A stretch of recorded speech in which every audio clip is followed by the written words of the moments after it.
Hello नमस्कार student, welcome to innovation study channel. आप सभी का यहाँ पे स्वागत करते हैं। आज अपन शुरू करने जा रहे हैं एक्सीलेंट देश वर्ग का 4 नंबर मॉडल पेपर। पहला, दूसरा, तीसरा हमने अच्छे से कंप्लीट कर लिया है। अगर वो क्लासें नहीं देखी है आपने तो इस क्लास के डिस्क्रिप्शन बॉक्स में उसका लिंक दे दूंगा, वहाँ से जाके आप इजिली देख सकते हैं। अगर आपने टेलीग्राम चैनल को ज्वाइन नहीं किया तो उसको भी ज्वाइन कर लें, क्योंकि उस पर आपको इसकी फ्री में PDF मिल जाएगी। ठीक है।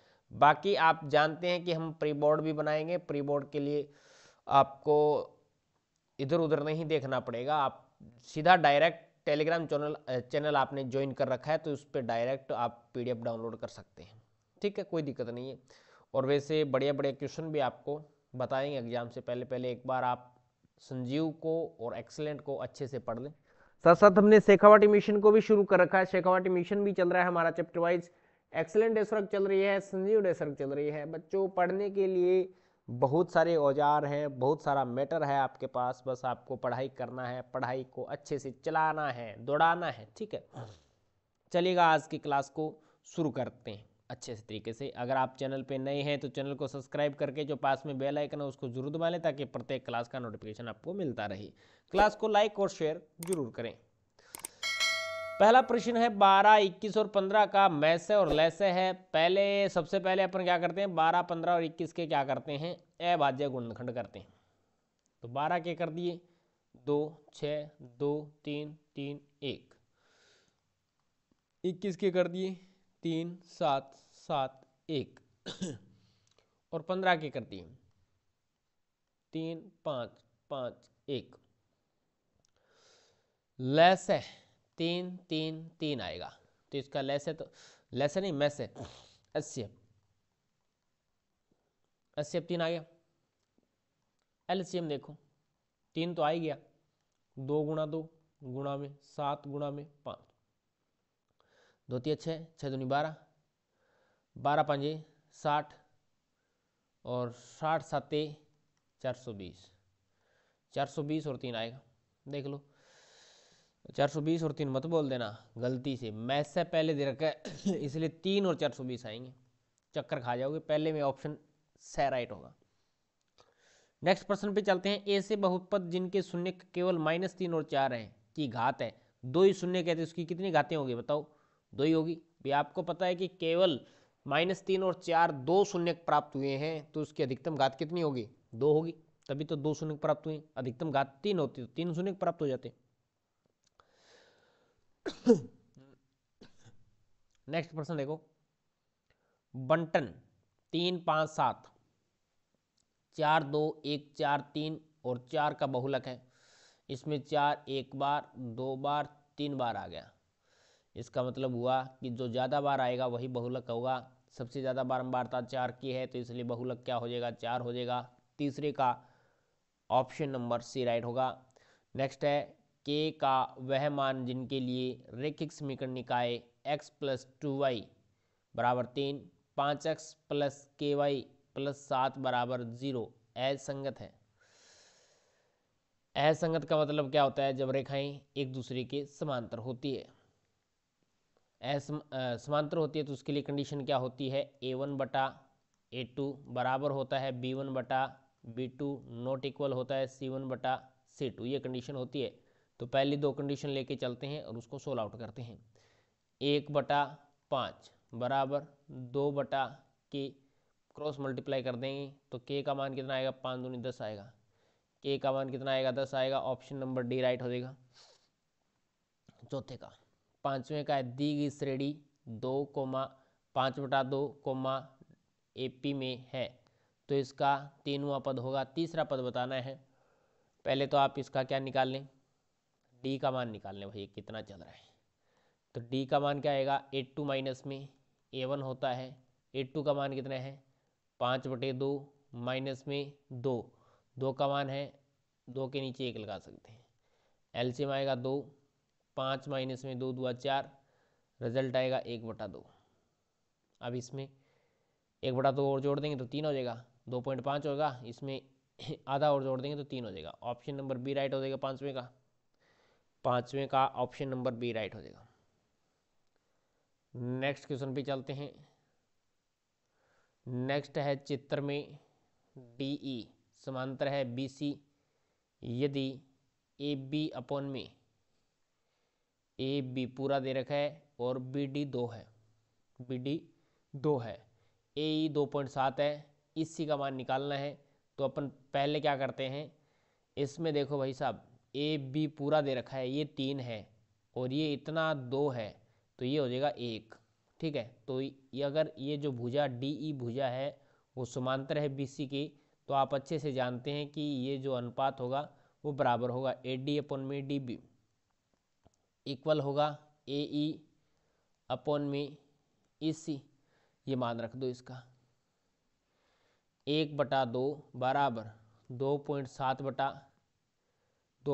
बटा इसी हाँ इसी तिरछा गुणा कर दो, तो ये हो जाएगा आपके पास में इसी बराबर 2.7 गुणा में 2, तो रिजल्ट कितना आएगा 5.4 आएगा क्या? कहाँ पे गड़बड़ हो गया? ए ई इसी 5.4 तो है ही नहीं इसमें, 5754 5.4 ही होता है वैसे तो। बट प्यारे विद्यार्थियों एक इसमें इसने थोड़ा सा मिसप्रिंट कर रखा है। क्या कर रखा है देखो, इसने जो ए बी का मान दे रखा है वो वास्तव में ए बी का मान नहीं है, वो मान यहाँ से ए डी का मान है। ए बी की जगह ए डी आएगा, ठीक है, फिर ये वापस 3 बन जाएगा। ठीक है, फिर आपको इसको 3 मान के करना पड़ेगा, ये 3 है ये 2 है। अब यहाँ पे 1 की जगह आप क्या लिखेंगे 3 लिखेंगे, तो यहाँ पे 3 से गुणा हो जाएगा, 3 से गुणा हो जाएगा, तो इसी का मान कितना आएगा? इसी का मान आएगा 5.4/3 1.8 आ जाएगा। कितना आएगा? 1.8। ऑप्शन नंबर बी राइट हो जाएगा, 1.8 option number B. Next question पे चलते हैं। नेक्स्ट है 7वां क्वेश्चन। यदि बिंदुओं ए तथा बी के बीच की दूरी 5 इकाई है तो पी का मान ज्ञात करो। तो आपको पी का मान ज्ञात करना पड़ेगा। अपन क्या करते हैं, दो बिंदुओं के बीच की दूरी का सूत्र लगाते हैं A B. A B is equal to होता है रूट के अंदर हो जाएगा x2 माइनस में x1 1 माइनस में 4 का होल स्क्वायर प्लस 0 माइनस में p का होल स्क्वायर। तो ये हो जाएगा आपके पास में ए बी का square is equal to 4 minus 3 4 minus 1 minus में 4 है तो माइनस के 3 का स्क्वायर प्लस माइनस पी का स्क्वायर हो जाएगा भैया, पी का स्क्वायर। इसने दूरी 5 दे रखी है तो 5 का स्क्वायर 25 हो जाएगा, तो इधर को 25 हो जाएगा। ये माइनस के 3 का स्क्वायर 9 है, इधर जाके माइनस का 9 हो जाएगा, बराबर पी का स्क्वायर चल रहा है। इधर पी का स्क्वायर कितना आएगा 16 आएगा, पी का मान आएगा प्लस माइनस में 4, पी का मान आएगा प्लस माइनस में 4। ऑप्शन नंबर सी राइट हो जाएगा 7वें का। नेक्स्ट क्वेश्चन है, यदि cos a बराबर √3/2 जबकि a का मान 0 से 90 के बीच का है। a का मान बताओ, आप जानते हैं cos की टर्म में √3/2 किसका मान होता है, जल्दी बताएंगे तो 30 का मान हो जाएगा। तो ये आ जाएगा आपके पास में cos a is equal to, आप जानते हैं cos 30 डिग्री, cos 30 डिग्री का मान है, cos से cos हटेगा, a का मान 30 डिग्री आएगा। ऑप्शन नंबर बी मैच हो जाएगा। देखेंगे गौर से तो 8वें का बी होगा। नेक्स्ट क्वेश्चन पे चलते हैं। क्लास को लाइक और शेयर करते रहें, इसमें कंजूसी न करें थोड़ा बहुत, ठीक है। यानी ये सब कुछ मेहनत आप सब लोगों के लिए हो रहा है, अच्छे से हो रहा है, इसमें कोई दो राय नहीं है। आप बता सकते हैं किंतु परंतु, ठीक है, कोई किंतु परंतु नहीं है इसमें कि ये आपके लिए मेहनत नहीं हो रही, 1% भी है, ठीक है। सब कुछ आप लोगों के लिए फ्री में हो रहा है, तो ये आपका इतना थोड़ा सा फर्ज बनता है कि लाइक कर दिया करो, ताकि मैं लाइक देखूँ ना तो मैं इतना खुश हो जाता हूँ कि हाँ विद्यार्थी वाकई में ही प्रॉफिट में है, विद्यार्थियों को लाभ हो रहा है। अगर आपको ऐसा लगे कि हमने ये पढ़ के गलत कर दिया तो लाइक मत करना, ठीक है। अगर आपको ऐसा लगे कि हाँ यार पढ़ के कुछ हमने प्राप्त किया है, हमें कुछ मिला है यहाँ से मैटर, हम यहाँ से पास आउट हो सकते हैं, अच्छे नंबर भी बना सकते हैं, तो उसके लिए कंटिन्यूटी जरूरी है। कंटिन्यूटी आप समझते हैं लगातार, जैसे कछुआ और खरगोश वाली कहानी सुनी होगी आपने, कि एक बार भाग के और बैठ गए तो बैठे ही रह जाओगे और धीरे धीरे चलते रहोगे तो मंजिल पा लोगे। विद्यार्थियों, ये सच कहानी है, आप आजमा के अपने जीवन में देख सकते हैं। ये है 9 नंबर क्वेश्चंस। एक सीधी खड़ी मीनार, एक सीधी खड़ी छड़ की लंबाई तथा उसकी परछाई में 1:√3 का अनुपात है। उस समय सूर्य का उन्नयन कोण होगा। उस समय सूर्य का उन्नयन कोण होगा। तो इसका मतलब क्या है? एक सीधी खड़ी छड़ की लंबाई, ये छड़ है, उसकी लंबाई और उसकी परछाई में, परछाई ये है भी, ठीक है। लंबाई 1 है, परछाई √3 है। यहाँ पे मान लिया थीटा कोण है, तो ये हो जाएगा आपके पास में tan थीटा बराबर होता है लंब बटे आधार, लंब बटे आधार होता है, ठीक है। लंब हो गया 1, tan की टर्म में √3 किसका मान होता है? तो यहाँ से लिखेंगे tan theta is equal to √3 भैया, √3 1/√3, tan 30 का मान होता है, तो अपन लगाएंगे tan 30 डिग्री। tan से tan हटेगा तो थीटा का मान कितना होगा? 30 डिग्री आ जाएगा। थीटा का मान कितना होगा? 30 डिग्री आएगा। ऑप्शन नंबर ए राइट हो जाएगा। ऑप्शन नंबर ए राइट हो जाएगा। कहाँ पे अभी? सीधा 9वें का ए है, ठीक है। नेक्स्ट क्वेश्चन पे चलते हैं। यदि माध्यिका और माध्य का अंतर 12 है तो बहुलक और माध्यिका का अंतर होगा। देखो, इसने दिया है कि यदि माध्यिका और माध्य का अंतर, थोड़ा सा मैं दूसरे पेज पे जाता हूँ, माध्यिका और माध्य का अंतर, यानी मैं यहाँ पे लिखूंगा माध्यिका और माध्य का अंतर 12 है। तो इसने क्या पूछा है? माध्य का अंतर 12 है, तो बहुलक और माध्यिका के बीच का अंतर, बहुलक और माध्यिका के बीच का अंतर इसने पूछा है। जबकि अपन जानते क्या है, बताओ जल्दी। अपन जानते हैं कि 3 गुणा माध्यिका बराबर, 3 गुणा माध्यिका बराबर क्या होता है? 2 गुणा माध्य प्लस में बहुलक होता है। ये आप जानते हैं अच्छे से, ये रिजल्ट होता है, ठीक है। तो इस कंडीशन से इसने दे दिया किसका मान? यहाँ से मैं मध्य का मान निकाल के रख दूं, मध्य का मान मैं यहाँ से निकाल के इसके अंदर रख दूं, तो देखो कितना हो जाएगा।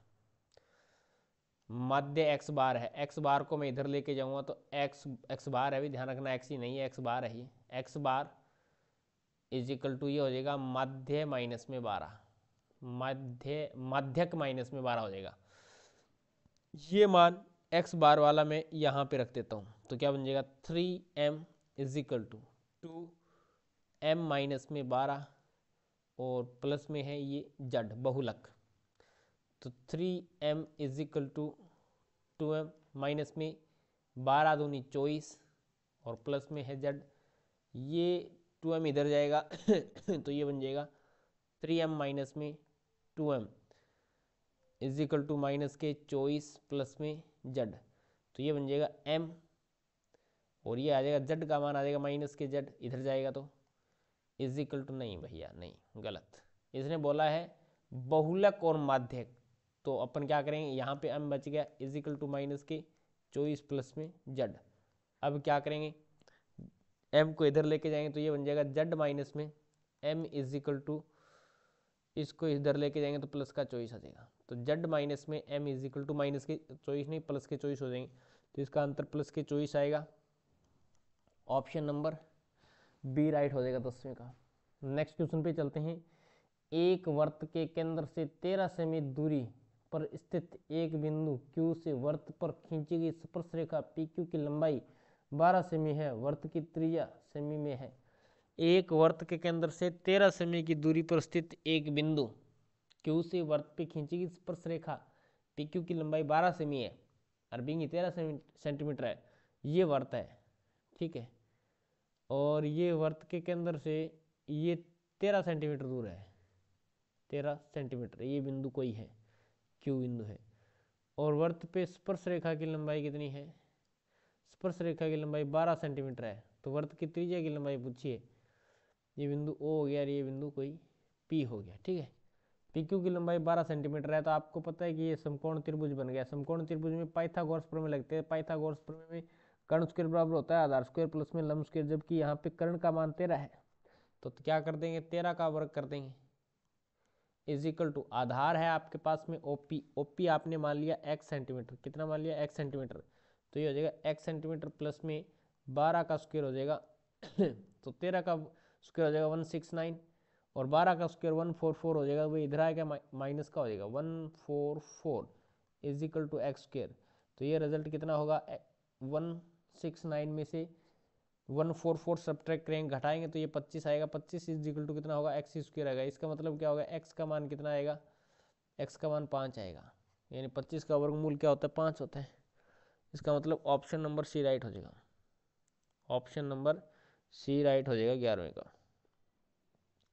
नेक्स्ट क्वेश्चन पे चलते हैं। तीनों घनों की कोर क्रमशः 3 सेंटीमीटर और 4 सेंटीमीटर 5 सेंटीमीटर है। तीनों घनों की कोर, इससे बनने वाले एक घन की भुजा ज्ञात करो। इससे बनने वाले एक घन की भुजा ज्ञात करनी है। 3 घन दे रखे, तीनों घनों का आयतन इस घन के आयतन के बराबर होगा, आपको पता है, ठीक है। तो अपन क्या करते हैं, इसकी सहायता से 3 घन दे रखे हैं, तीनों घन बनाते हैं एक बार, देखिएगा। अब देखिएगा ये हमारे पास में 3 घन है छोटे, जिसकी भुजा 3 सेंटीमीटर 4 सेंटीमीटर और 5 सेंटीमीटर है, और एक इसकी सहायता से एक बड़ा घन बनाया जाता है।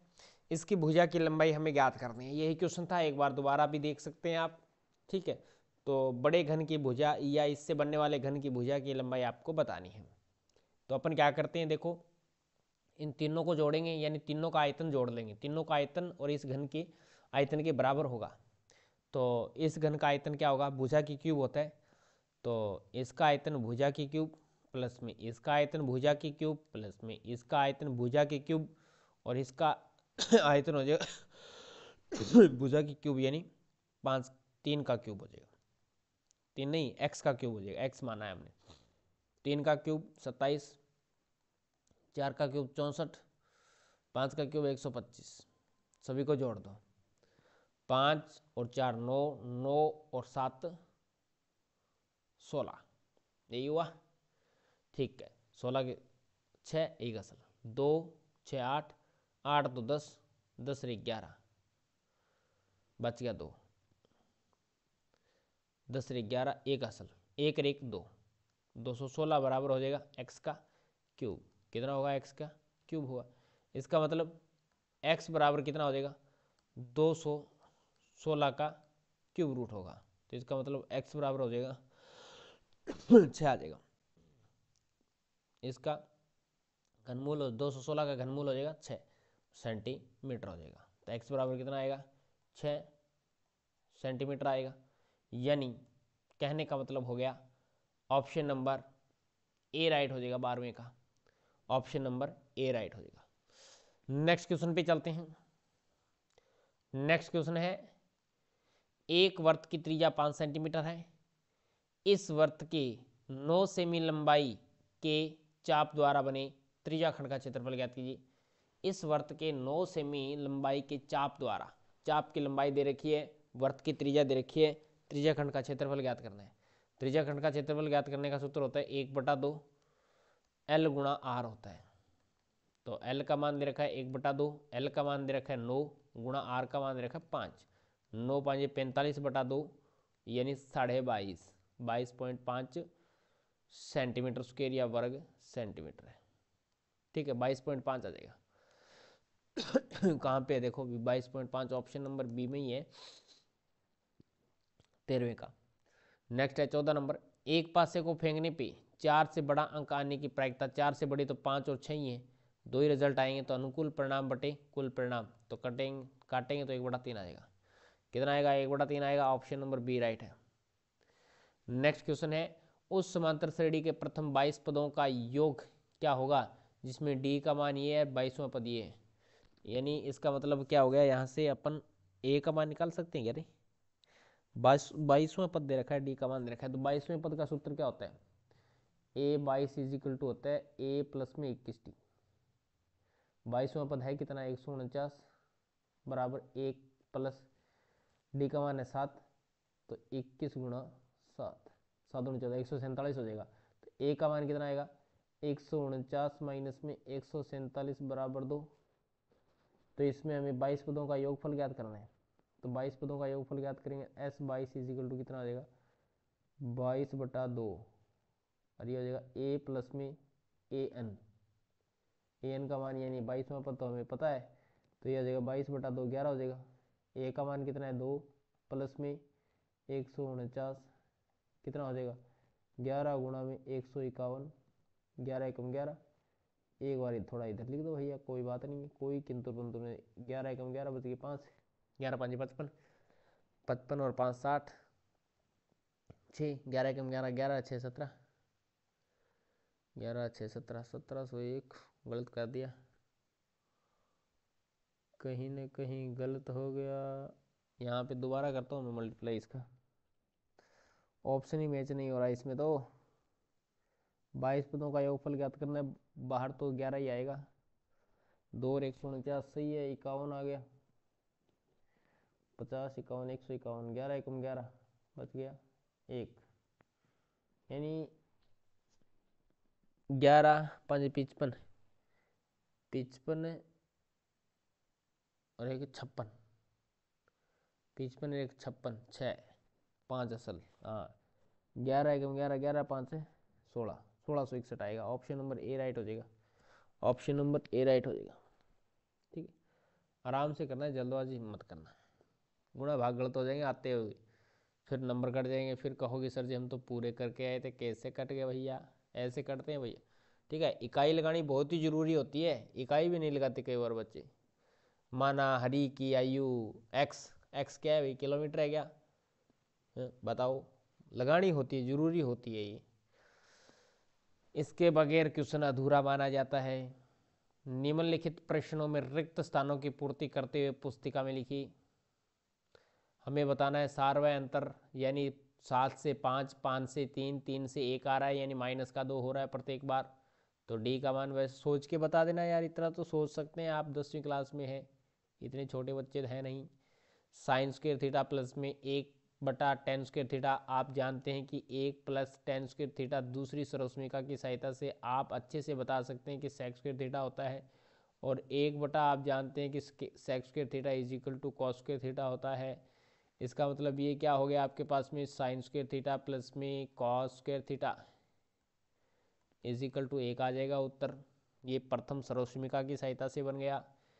ऐसी वस्तुएं जो स्थान घेरती है क्या कहलाती है? बताओ, स्थान घेरती है वो क्या कहलाती है? ठोस कहलाती है, ठोस आकृतियां कहलाती है, ठोस।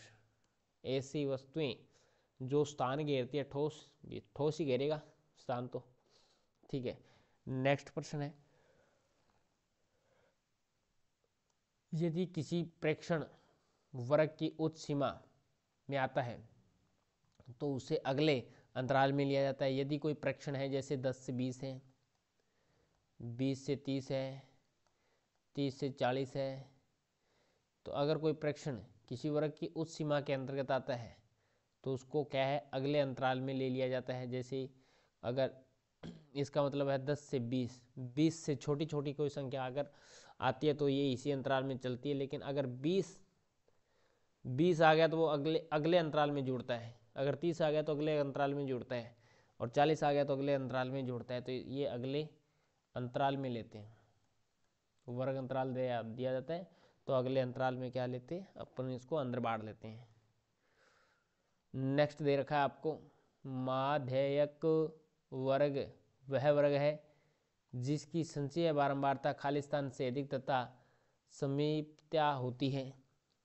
इसने क्या बोला है कि माध्यक वर्ग वह वर्ग है जिसकी संचयी बारंबारता अपन कहते हैं ना कि यहाँ n/2 से ठीक बड़ी संचयी बारंबारता से ठीक अधिक या तथा समीपता होती है, तो यहाँ पे लिखेंगे n/2, जिसकी संचयी बारंबारता n/2 से अधिक होती है। अच्छा देखो, अब कहाँ से क्वेश्चन बना रहा है, बड़ा तेज दिमाग दौड़ा रहा है ना, कि प्रत्येक लाइन से क्वेश्चन बन रहे हैं, बीच से कटिंग कर दिया, बस इसके अंदर भर दो क्या आएगा।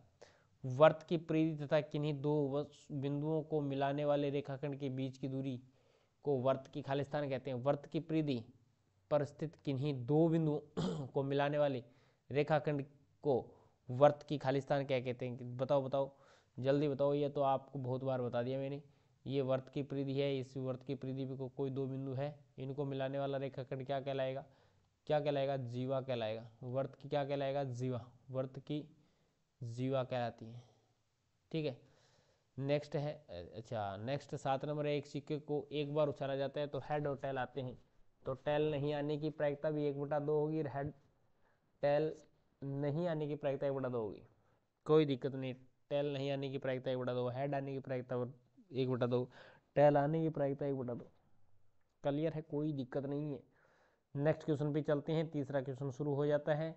तो इसके साथ साथ आप क्या करेंगे, क्लास को लाइक और शेयर करेंगे, इसमें कंजूसी न करें। नेक्स्ट प्रश्न है अति लघुत्तरात्मक प्रश्न। वह सबसे छोटी संख्या लिखी जो 306 तथा 700, अरे भैया 306 और 657 से पूर्णतः विभाजित हो जाती है। इसका मतलब इसने क्या पूछ लिया? सबसे छोटी पूछा है, तो एलसीएम पूछा है इसने यही ना, एलसीएम पूछा है। एलसीएम कैसे करेंगे? 657 के अभाज्य गुणनखंड करेंगे, 657 के अभाज्य गुणनखंड करते हैं। चलो देखते हैं, तो पहले 306 के कर लेते हैं। 306 के अभाज्य गुणनखंड करेंगे, सबसे पहले भाग जाएगा 2 का, तो 15 एक कितना आएगा? 15 दूनी 30, 3, फिर 3 का जाएगा, 3 5 15, 3, फिर 3 का जाएगा 17, इसमें 17 में 17 का जाएगा 1 आ जाएगा, 17 में 17 का जाएगा 1 आ जाएगा। ठीक है, इसी प्रकार से आ जाएगा 657 का, किसका आएगा? 657 का आएगा। 657 में 2 का भाग नहीं जाता भैया, 3 का जाएगा डायरेक्ट, 3 दूनी 6, 3 एकम 3, 3 निम 27, फिर 3 का जाएगा, 3 7 21, 3 3 9, फिर हमारे पास में 73 में 73 का ही जाएगा, और किसी का नहीं जाएगा। 73 में 73 का जाएगा, 1 आएगा, फिर 71 क्यों कर रहा है? 1 आएगा। अब इसका हमें क्या पूछा है? एलसीएम पूछा है, एचसीएफ नहीं पूछा। एलसीएम छोटी से छोटी बोला तो एलसीएम आएगा। ठीक है, तो एलसीएम कितना आएगा? 3 नहीं आएगा, पहले 2 आएगा। एक ही बात है, गुणा है, कोई बात नहीं, आगे पीछे लिख सकते हो इजीली, कोई किंतु परंतु नहीं है। 2 गुणा 3 गुणा 3 गुणा 17 गुणा में 3 गुणा में 3 गुणा में 73 बराबर 22,238, 22,338 आंसर आ गया, 22,338 आ गया। नेक्स्ट क्वेश्चन पे चलते हैं। नेक्स्ट क्वेश्चन है, यदि अल्फा और बीटा द्विघात बहुपद आपको दे रखे हैं, F of X is equal to X की स्क्वायर माइनस में पी एक्स प्लस में क्यू के शून्यक है, तो alpha square plus beta square का मान होगा। Alpha square plus beta square का मान होगा, तो अपन क्या कर लेते हैं, एक बार इसको निकाल लेते हैं। अल्फा प्लस बीटा देखते हैं कितना आता है। अल्फा प्लस बीटा होता है माइनस का बी बटाई, यहाँ पे माइनस माइनस प्लस हो जाएगा, क्योंकि यहाँ से देखो ए का मान कितना है? 1 है, बी का मान कितना है? माइनस के पी है, और सी का मान कितना है? क्यू है। तो माइनस का बी बटाई माइनस और माइनस प्लस हो जाएगा, तो ये आपके पास में प्लस का पी आएगा। ठीक है, अब अपन क्या करते हैं, अल्फा डॉट बीटा का मान निकाल लेते हैं। Alpha dot beta is equal to क्या होता है? सी बटा ए होता है, तो सी का मान तो क्यू है, तो ये क्यू आ गया। ये 1 नंबर इक्वेशन होगी, ये हमारे पास में 2 नंबर इक्वेशन। क्या करते हैं, समीकरण 1 का वर्ग करने पर, वर्ग करेंगे तो अल्फा प्लस बीटा का होल स्क्वायर हो गया इज इक्वल टू पी का स्क्वायर, तो अल्फा स्क्वायर प्लस में बीटा स्क्वायर प्लस में 2 alpha beta is equal to P square आएगा। ठीक है, हमें निकालना है अल्फा स्क्वायर प्लस में बीटा स्क्वायर का मान, ये पी स्क्वायर माइनस में 2 अल्फा बीटा का मान रख दो यहाँ से, क्यू आएगा, तो इसका मतलब क्या हो गया? पी स्क्वायर माइनस में 2q, ये आंसर आ गया। ये किसका रिजल्ट आ गया? अल्फा स्क्वायर प्लस में beta square, alpha square plus में बीटा स्क्वायर का मान आ गया। ठीक है, समझ पा रहे हैं कितना आएगा? देख लो आप, आपके सामने है, पी स्क्वायर माइनस में 2q है। नेक्स्ट क्वेश्चन पे चलते हैं। 3 नंबर क्वेश्चन दे रखा है आपको, के किन मानों किस मान के लिए निम्न समीकरणों के युग्म एक का एक अद्वितीय हल है। अद्वितीय हल का मतलब केवल और केवल एक ही हल होगा, a1/a2 नॉट इक्वल है b1/b2, इसका मतलब तो यही होगा। तो अपन यहाँ पे अद्वितीय हल के लिए कंडीशन जानते हैं, a1/a2 नॉट इक्वल है b1/b2। तो यहाँ से अपन क्या लिखेंगे, a1 का मान कितना है 1, a2 का मान कितना है 3, बराबर नहीं है b1 का मान है 2 और b2 का मान कितना है k है। तो ये रिजल्ट आ जाएगा कि तिरछा गुणा करेंगे k नॉट इक्वल है 6 को छोड़ के बाकी सभी कंडीशन पे 6 के अतिरिक्त k के प्रत्येक मान के लिए दिए हुए समीकरणों के युग्म का एक अद्वितीय हल होगा। k बराबर 6 नहीं होगा, बाकी कुछ भी लिख सकते हैं, तब जाके क्या प्राप्त हो जाएगा, आपको अद्वितीय हल प्राप्त हो जाएगा। शॉर्ट एंड स्वीट है, बहुत अच्छा है, मीठा है, करके देखो आप, आनंद लो यार मैथ में, ऐसे डरो मत, दूर मत भागो, ठीक है। एक दिन में मैथ तैयार नहीं होता, शुरू से लेके लास्ट तक पढ़ना पड़ता है, आपको पता ही है। जब स्कूल शुरू होते हैं कई बच्चे उसी टाइम पढ़ना शुरू कर देते हैं और लास्ट तक बड़े इंटरेस्ट लेके पढ़ते हैं, तो वाकई में उसे इंटरेस्ट आता है। जैसे आप किसी टेंट में जाते हो ना, किसी की ब्याह शादी में जाते हो, तो वहाँ पे आप बड़े इंटरेस्ट के साथ, बड़े चाव के साथ में मिठाइयाँ खाते हो, तो वैसे ही आपको मिठाइयों की तरह ही ये मैथ लगेगा। कोई भी सब्जेक्ट हो, ये मैथ की कोई जरूरी नहीं, क्योंकि मैं मैथ पढ़ाता हूँ तो मैं मैथ के ही बारे में बताता हूँ सभी बच्चों को, ठीक है। बाकी सब्जेक्ट भी आपको अच्छे लगेंगे अगर आप इंटरेस्ट लेके पढ़ोगे। शुरू देखो, बात वहीं से होती है। घोंसला चिड़िया एक दिन में नहीं बनाती, सबसे पहले वो एक तिनका लेके आती है और तिनका तिनका करके वो एक मकान बना देती है अपना, ठीक है, बढ़िया सुंदर सजा देती है, वास्तव में देखने के लायक होता है चिड़िया का घोंसला, देखा होगा आपने। उसी प्रकार से पहले आप शुरुआत करते हैं ना, तो एक क्वेश्चन से करते हैं और लास्ट में जाके पूरा किताब निकाल देते हैं भैया, और फिर आपसे कहीं से पूछ लो, कोई दिक्कत नहीं आ रहा है, ये तो हमने पढ़ा है, ये तो हो जाएगा, ये हो जाएगा, ये हो जाएगा। लेकिन एक साथ एक महीने में तैयारी नहीं हो सकती, सीधी सी बात है। ये तो रट्टा मारने वाली बात है, अब रट्टा मार लोगे पास हो जाओगे, कोई दिक्कत नहीं, लेकिन वो उस चीज़ की अहमियत नहीं है, वैलिडिटी नहीं है उसकी, ठीक है। बात कहने की है, वैलिडिटी के लिए लंबा समय चाहिए। नेक्स्ट है, दो समरूप त्रिभुजों के क्षेत्रफल का अनुपात 16:81 है। क्षेत्रफल का अनुपात दे दिया, तो उसकी भुजाओं का अनुपात क्या होगा, बताओ उसकी भुजाओं का अनुपात क्या होगा। तो अपन जानते हैं कि समरूप त्रिभुजों के क्षेत्रफल का अनुपात उसकी भुजाओं, उसकी संगत भुजाओं के अनुपात के वर्ग के बराबर होता है। इतना तो आप जानते ही हैं, कोई दिक्कत ही नहीं है। तो अपन क्या करेंगे, अपन ये त्रिभुज मान लेंगे, जैसे समरूप त्रिभुज है कोई भी, त्रिभुज ए बी सी का क्षेत्रफल बटे त्रिभुज पी क्यू आर का क्षेत्रफल बराबर, यह हो जाएगा 16/81, ठीक है, ये दे रखा है।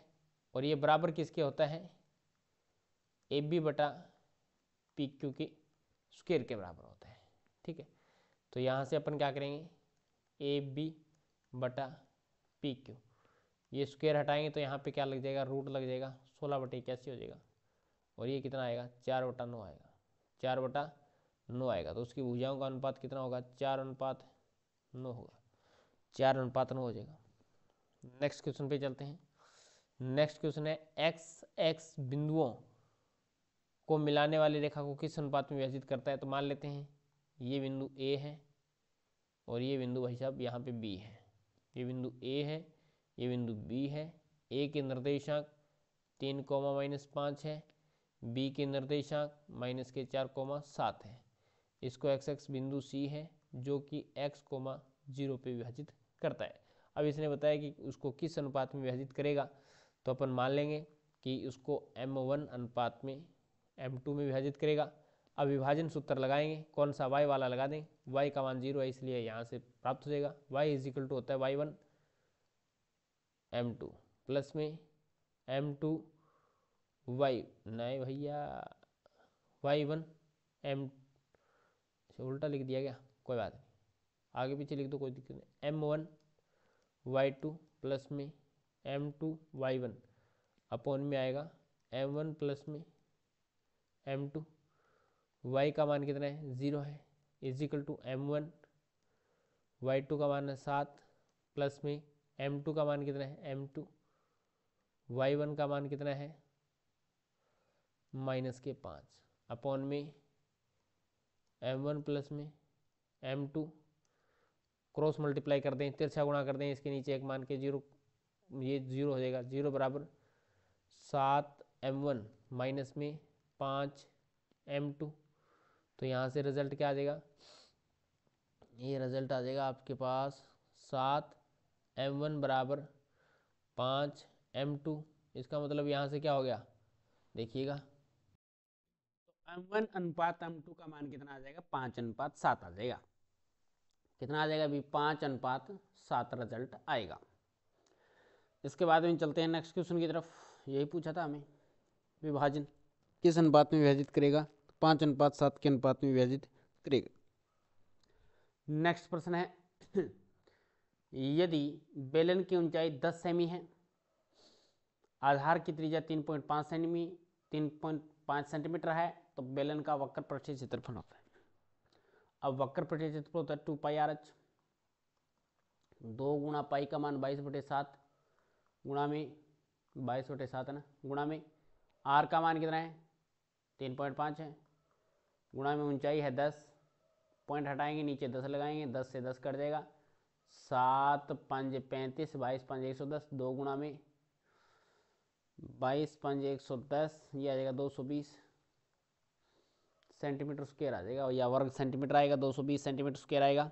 इज दैट क्लियर, समझ रहे हो क्या। नेक्स्ट क्वेश्चन पे चलते हैं। नेक्स्ट क्वेश्चन आपको दे रखा है 7 नंबर, 12 पाई घन सेमी आयतन वाले गोले की त्रिज्या, तो गोले का क्षेत्र, गोले की त्रिज्या आयतन दे रखा है, गोले का आयतन होता है 4/3 पाई आर की क्यूब होता है, इजिकल टू 12 पाई दे रखा है, पाई से पाई से हटा दो, आर क्यूब इजिकल टू कितना होगा 12 गुणा में 3 भाग में गुणा में चला जाएगा, 4 गुणा में भाग में चला जाएगा, 4 से काटेंगे भैया, काट दो, कितनी बार काटोगे इसको, 4 3 3 दिया 9, कितना हो गया 3 दिया 9। इसको लिख सकते हैं अपन 3 का स्क्वायर बट यहाँ से हमें क्या करना है, क्यूब रूट निकालना है, तो अपन ऐसे लिख सकते हैं आर का क्यूब इजिकल टू 3 का स्क्वायर, यानी यहाँ से क्यूब हटाएंगे तो यहाँ पे लग जाएगा 3 की पावर 2/3, 3 की पावर 2/3 आ जाएगा, ठीक है, 3 की पावर 2/3, यानी यहाँ पे पावर 3 है, इधर जाएगी तो 1/3 में आ जाएगी, 2 ऊपर रही तो 2/3 हो जाएगा। नेक्स्ट क्वेश्चन पे चलते हैं। नेक्स्ट क्वेश्चन है 22 सेमी लंबी एक तार को एक वर्त की चाप के रूप में इस प्रकार मोड़ा गया है कि वह वर्त के केंद्र पे 60 डिग्री का कोण अंतरित करती है, और वर्त की त्रिज्या ज्ञात कीजिए। वर्त की त्रिज्या आपको ज्ञात करनी है, इस प्रकार क्या करती है, ठीक है, ये कितने डिग्री का कोण बनाती है, 60 डिग्री का कोण बना रही है, वर्त के केंद्र पे 60 डिग्री का कोण अंतरित कर रही है। ये बिंदु ए है, ये बिंदु बी ओ हो गया, ये ए हो गया, ये बी हो गया, ठीक है। अब इसने क्या बोला है बताओ, 22 सेमी लंबी एक तार के वर्त के चाप के रूप में मोड़ा गया है। चाप की लंबाई आपको 22 सेंटीमीटर दे रखी है ना, 22 सेंटीमीटर, वर्त की त्रिज्या ज्ञात करनी, तो आप वर्त की चाप की लंबाई ज्ञात करने का सूत्र आप जानते हैं, θ/360 गुणा में 2πr बराबर आपको 22 दे रखा है, थीटा का मान आपको दे रखा है 60 डिग्री, और ये है 360 गुणा में 2 गुणा में पाई का मान है 22/7 गुणा में आर मान ज्ञात करना है बराबर 22 है, 60 से काटेंगे 6 बार कट जाएगा, आर का मान हो जाएगा 22 गुणा में 7, भाग में क्या लग जाएगा 2 गुणा में 22, और भाग में 60 है, इधर 6 है ना, भाग में इधर जाके गुणा में लग जाएगा, 22 से काटेंगे 22, 2 से काटेंगे 3 बार, 7 या 21, तो कितना आ जाएगा 21 सेंटीमीटर आ जाएगा। कितना आ रहा है 8वें का 21 सेंटीमीटर नेक्स्ट क्वेश्चन पे चलते हैं। 9 नंबर क्वेश्चन है, पृथ्वी से 1000 है ना, 1000 है भैया, 1000। पृथ्वी से 1000 नहीं है, 1500 है। यहाँ पे 1000 नहीं है, 1500 मीटर की ऊंचाई पे उड़ते हुए वायुयान द्वारा हवाई अड्डे से उन्नयन कौन, भैया यहाँ पे हवाई जहाज उड़ रहा है आपका, ठीक है। ये मान लिया आपका हवाई जहाज उड़ रहा है, ये कितना ऊंचाई पे है, 1500 है, और हवाई अड्डा बैठा है यहाँ पे। हवाई अड्डे से ये 1500 मीटर की ऊंचाई पे है, और हवाई अड्डे से 60 डिग्री का कोण अंतरित कर रहा है। तो बताओ वायुयान की क्षैतिज दूरी आपने मान लिया, हवाई अड्डे से क्षैतिज दूरी कितनी है, तो क्षैतिज दूरी आपको निकालनी है। ये आपने क्षैतिज दूरी मीटर में मान लिया, x मीटर मान लिया। तो लंब बटे आधार होता है, तो अपन लगाएंगे यहाँ पे tan 60 डिग्री इजिकल टू लंब हो जाएगा 1500, आधार हो जाएगा x, तिरछा गुण, पहले तो tan 60 का मान होता है √3, तो √3 बटा 1 बराबर कितना होगा, 1500 बटा x, तिरछा गुणा करेंगे, क्रॉस मल्टीप्लाई करेंगे, तो x √3 बराबर आएगा 1500, ठीक है। तो यहाँ से x का मान कितना आएगा, 1500 बटे √3, √3 से ऊपर नीचे मल्टीप्लाई कर देंगे, तो ये कितना है, 3 आएगा। तो 1500 गुणा में √3 बटे 3, 3 से काटेंगे तो x का मान कितना आएगा, 15, 500 बार आएगा, 3 से काटेंगे तो 500 बार भाग जाएगा, यहाँ पे 500 √3 मीटर आएगा, 500 √3 मीटर आ जाएगा x का मान। समझ पा रहे हैं आप। नेक्स्ट क्वेश्चन पे चलते हैं। आज की क्लास का लास्ट क्वेश्चन है कि भूमि के एक बिंदु से, जो मीनार के आधार बिंदु से 30 मीटर की दूरी पे है, ठीक है, मीनार के शिखर का उन्नयन कोण 30 डिग्री है। तो मीनार की ऊंचाई ज्ञात करनी है। ये कोई मीनार है, मीनार के आधार बिंदु से 30 मीटर की दूरी पे कोई बिंदु है, ये 30 मीटर है, और ये 30 डिग्री कोण है, ये 30 डिग्री ही कोण है, ये ऊंचाई आपको निकालनी है। ये आपने h मीटर मान लिया भैया।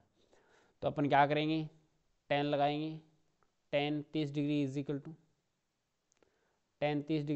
टू h बटा 30 आएगा। tan 30 का मान होता है 1 बटा √3 इजिकल टू h बटा 30, तिरछा गुणा कर दो, h √3 इजिकल टू 30, h बराबर होगा 30 बटा √3, √3 से ऊपर नीचे मल्टीप्लाई कर दो, तो ये हो जाएगा h बराबर हो जाएगा 3 बटा, ऊपर तो 30 √3 है, नीचे 3 बन जाएगा, √3 गुणा √3, 3 से काटोगे 10 बार कट जाएगा, तो h बराबर कितना आएगा, 10 √3 मीटर आएगा, ठीक है, 10 √3 मीटर आएगा। ये मीनार की ऊंचाई आ जाएगी। तो इस प्रकार से हमने सेक्शन ए कंप्लीट कर लिया चौथे मॉडल पेपर का। क्लास कैसी लगी कमेंट करके जरूर बताएं, अच्छी लगी हो तो लाइक और शेयर कीजिएगा। अगर आपने अभी तक चैनल को सब्सक्राइब नहीं किया तो चैनल को सब्सक्राइब करके जो पास में बेल आइकन है उसको जरूर दबा लें, ताकि प्रत्येक क्लास का नोटिफिकेशन आपको मिलता रहे। चलिएगा, आज क्लास में इतना ही, नेक्स्ट क्लास मिलेंगे कुछ नए के साथ। जय हिंद, जय भारत।